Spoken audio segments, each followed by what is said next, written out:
guys ready to make a scary pumpkin? Let's get started. Put some flood yellow icing on my cookie, and I'm just going to spread it out with a paintbrush. And I don't want to spread it on the whole cookie, I just kind of want to do it on the middle bottom half of it. This is going to be the background of our pumpkin face, so I want to make like a glowing pumpkin, you know, something that has a light inside. So that's why we're going to do it yellow. And I'm just trying to picture in my head kind of where the face is going to be, and that's the area that I want to cover. And then for the rest of the background, I'm just going to spread some purple flood here, and I'm going to paint around that yellow section. This is kind of a shortcut way to do a background. If you want to flood it, you can do that definitely. This is also a great way if you don't want a ton of icing or you don't want to waste a ton of icing, flooding a whole layer and then putting a whole other layer on top.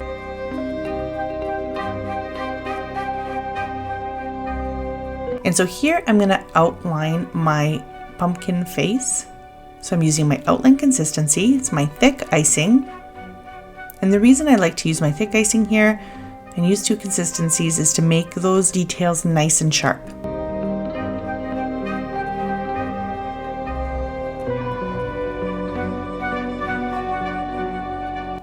And what I usually do is after I pipe my outlines here, then I'll put it aside and let it dry. So again, if I'm doing a whole set here, I would do all this step on each cookie. And by the time I got to the last one, this outline would be dry and I would be ready to flood them all. I'm just taking my time here.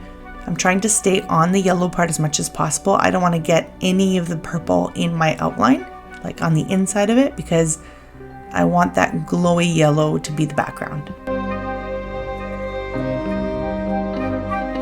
Whenever you're doing small designs, try to stay close to the cookie. If you have a long line to draw, if you have a long line to pipe, you can lift your bag up a little bit more.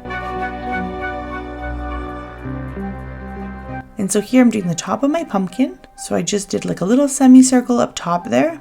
Now make sure you leave some room at the top because we're going to add some sprinkles and some spooky eyes.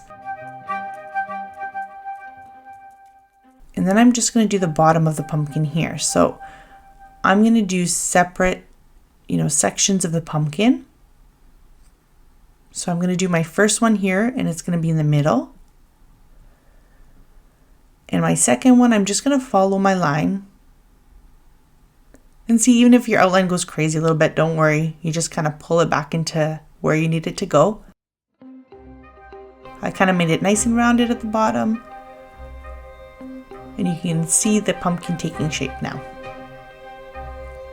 And every time we have a nice rounded edge, we lift our piping bag up, and then when you come back to touch down, when you're ending your line, you want it to come back slowly so that you can time it and kind of come down and attach your line.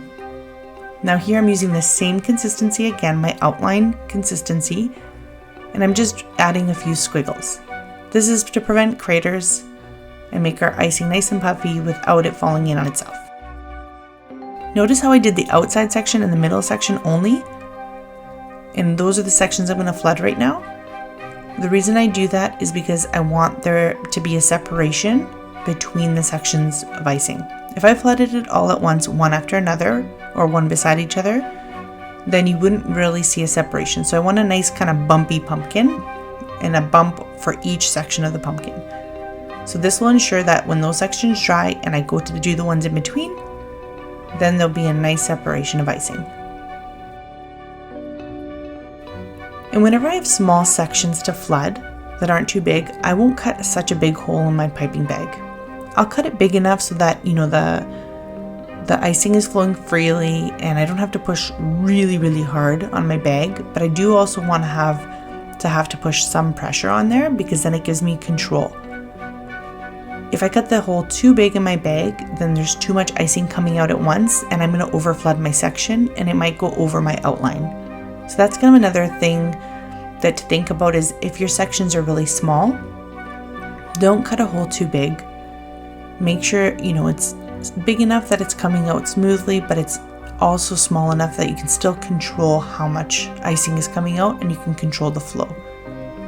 If I need to fill up a, bigger section, I can push hard. But also in those teeny tiny areas, I can loosen the pressure on the bag and fill it in just enough and not go over my outline.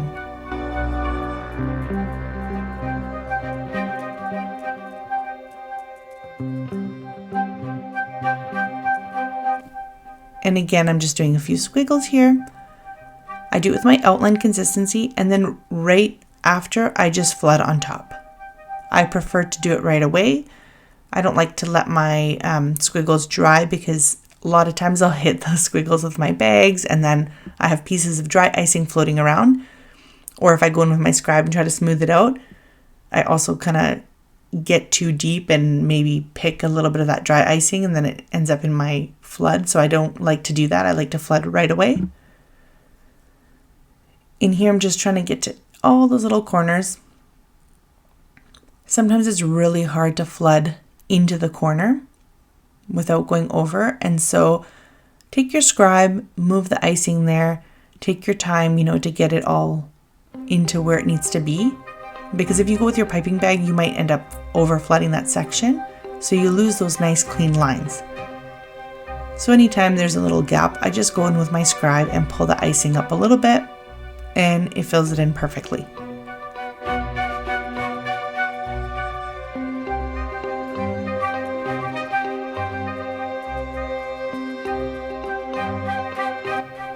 So now that all our sections have dried, I'm just going to put some white outline icing here, and I'm just going to fill it in with that same icing.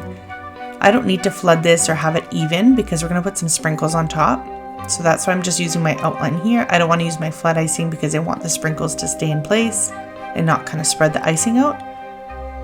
And then I'm just going to put a few of these sprinkles on. You can put any color you'd like. These are the only ones that I had on hand.